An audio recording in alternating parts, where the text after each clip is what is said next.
হাই everyone, আজি হ'ল 4th জানুৱাৰী আৰু আজি মই নহয় আচলতে আমি শ্বিফটিং কৰিব ওলাইছোঁ, মানে আমাৰ ঘৰৰ পৰা বেলেগ এটা ঠাইত যাব ওলাইছোঁ। ক'ত গৈ আছোঁ সেইটো আপোনালোকে জানিব অতি বেছি এক্সাইটেড হৈ আছিলোঁ যামগৈ, কিন্তু এতিয়া সময় আহোঁতে বিৰাট বেছি বেয়া লাগিছে।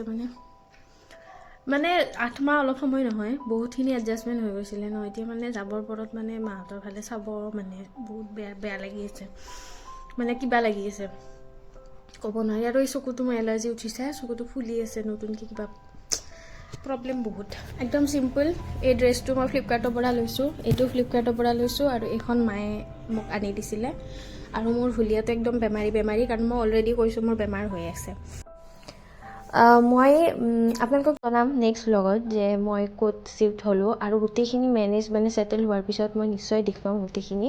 কিন্তু এতিয়া চব ওলট পালট হৈ আছে। বৰ্তমান মই, দাদা, মাইনা আৰু মই মানে ভাইটি, আমি গোটেইকেইটা গৈ আছোঁ য'ত আমি শ্বিফ্ট কৰিম। ৰুম চুম চোৱা হৈ গৈছে, খালি বয় বস্তুবিলাক নিয়া হোৱা নাছিলে, সেইখিনি ডিচিপ্লিন কৰিলোঁ। আৰু লগতে এটা নতুন চেঞ্জ এটা হ'বতো বুলি অকণমান ভয়ো খাই আছোঁ। সন্ধিয়ালৈকে অলপ ওলাই গ'লোঁ, বজাৰ আছিলে, আৰু তাৰে পিছদিনা আকৌ ঘৰলৈকে উভতিছোঁৱে, কাৰণ বিয়া এখন আছে।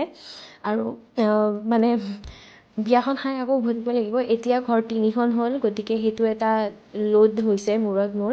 ক'ত কেনেকৈ কি কৰিম, কি বস্তু ক'ত থ'ম, কি লৈ যাম, কি লৈ নাযাম, বহুত বেছি পাজল লাগিছে মোৰ। তাৰ মাজত বহুত ভুলো কৰিছোঁ, আপোনালোকক জনাম। সেইকাৰণে চেনেলটো ছাবস্ক্ৰাইব কৰি ৰাখিব।